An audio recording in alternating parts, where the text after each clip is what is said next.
Hi guys, welcome to another beer review, and today we're going back over to Track, and this is the Cydonia or Cydonia, not sure how it's pronounced.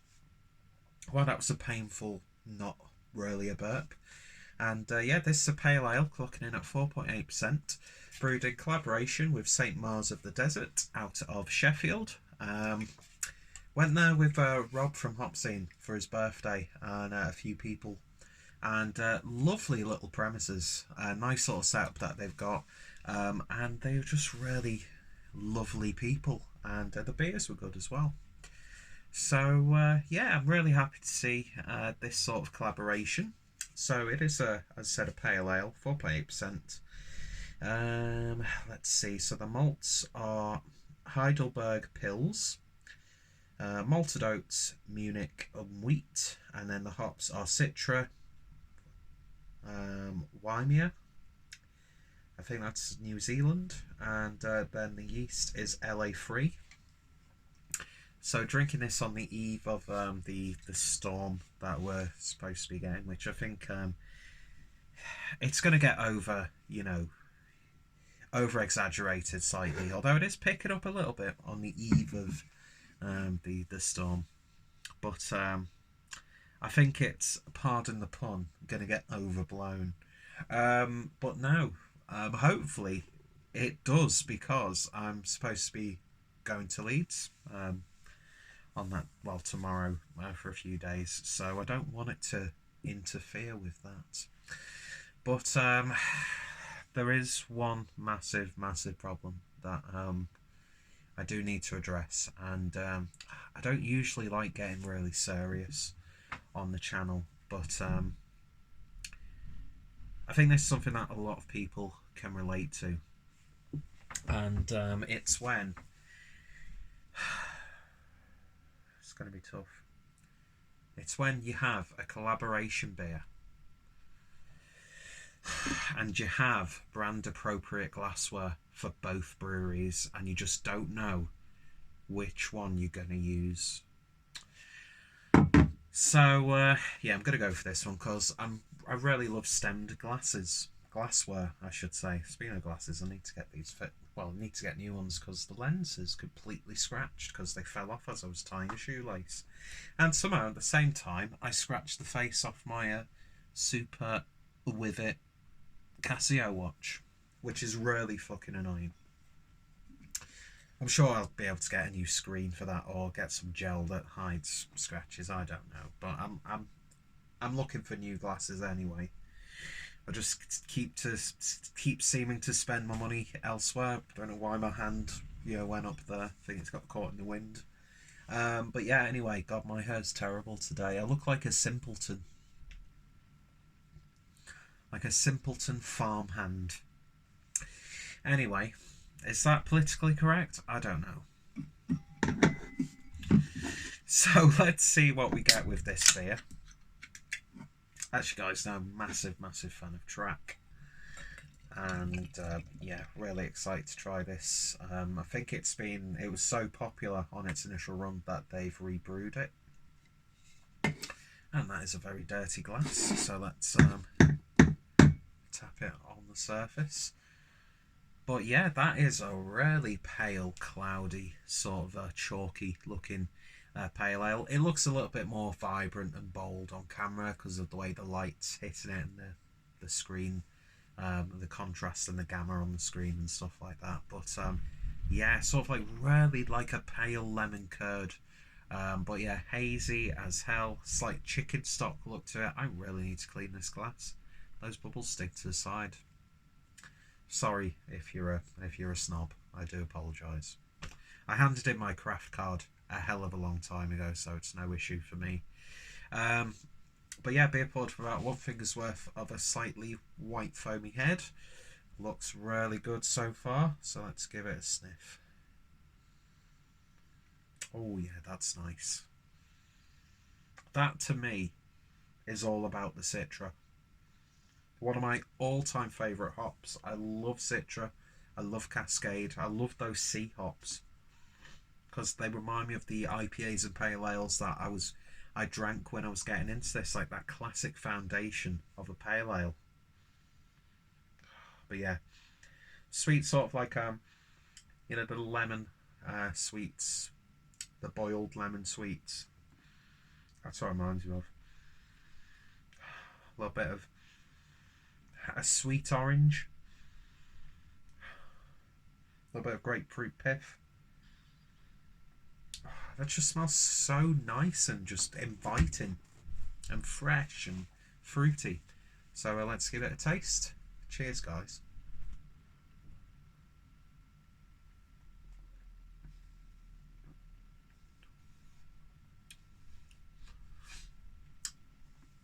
Oh, that's nice. Get a little bit more of a pineapple flavour. Then tops out with a nice pithy, citrusy character.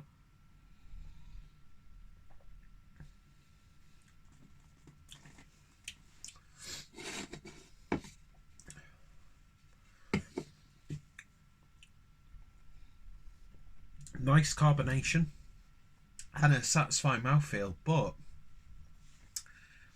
you would actually expect this just to be a little bit more bulkier in terms of the consistency, I suppose. But do you know what? I don't care. I just don't care. It's just a nice, lovely. Can't say nice then lovely in the same sentence to describe something. I don't know if you heard the wind's picking up outside. Maybe a bin will fall over. No crisis. You shouldn't really mark that because people literally die sometimes when we get storms like this. But yeah, I'm just trying to keep a positive outlook because I really don't want my plans for the rest of the weekend to be fucked up. Do you know what I mean? But I suppose on my way to Leeds, if I do get trapped in Manchester for a couple of hours, oh no, nothing to do in Manchester. But yeah, look at that. That looks more like a yogurt, fruit yogurt.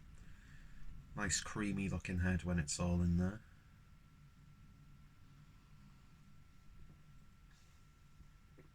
Oh, okay. Yeah, this is definitely pour it all in, so you get the full effect of the beer.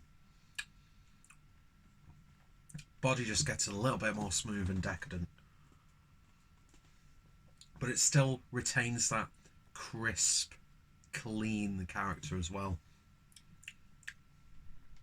There's a big citrusy tang now. Oh yeah, that's lovely. I can definitely see why they've rebrewed this. Do you know what? It's not the boldest, it's not the most flavoursome, it's not a hop bomb, it's not a juice bomb. But you know what?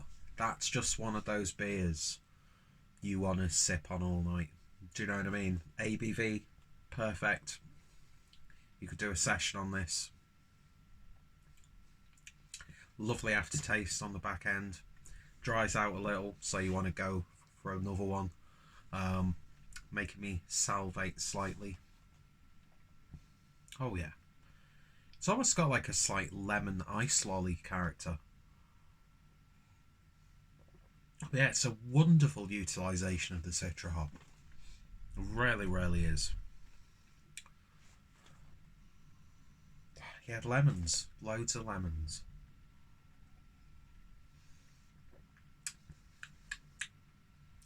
I really, really like that. That's an absolute winner for me. It's not the most bombastic or bold or in-your-face pale ale like everyone seems to strive for and like jizz over, but that to me is just a beer you want to drink time and time again. You can pick out things about it, you can dissect it, but at the same time you could just sit back and enjoy it casually, and next thing you know, you're 4/3 in or whatever, or 4 cans in, however you're drinking it. Mm. That's absolutely lovely. Loads of lemon, I would say. That's the predominant flavour. It's a bit like a bit of pineapple or melon with a little bit of lemon. Anyway, that sounded a lot better in my head. Excuse me. Nicely carbonated. Yeah, in terms of a rating then, I could give this one easily a 9 out of 10. It's lovely. It's really, really nice.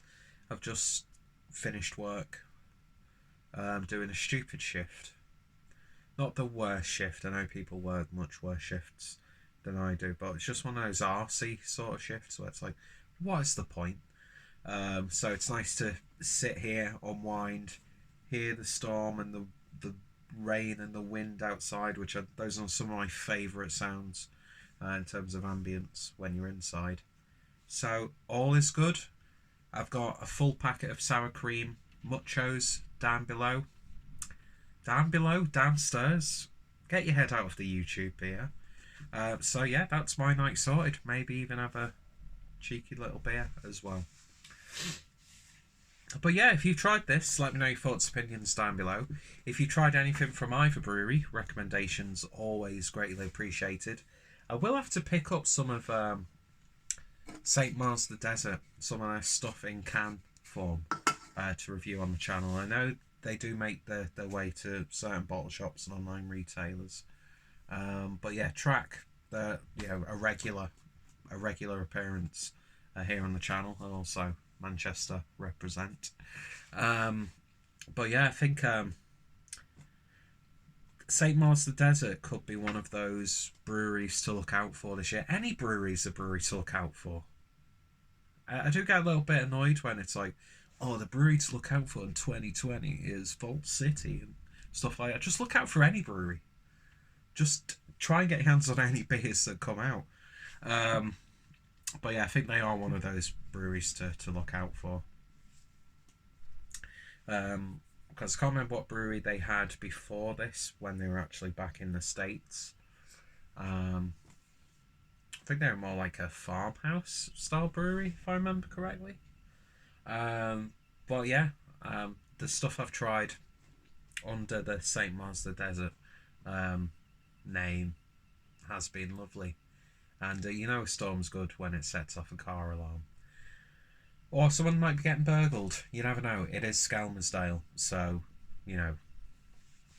Almost got run over by a teenage thug on a motocross bike on a public pavement today.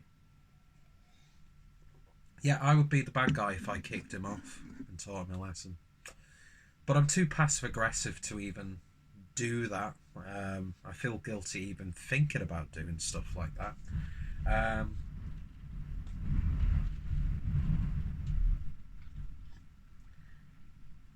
That probably didn't even pick up on camera, so I just look like an idiot. Why am I dragging out this video? It's ridiculously long. Anyway, thank you guys for watching. Go check out both breweries. Pick this up from Track themselves at the tap room. The fact that you got Track and then Cloudwater upstairs. I haven't felt that good about going to a place since Toys R Us as a child. It's like an adult's Toys R Us for people living in Manchester and people who visiting Manchester.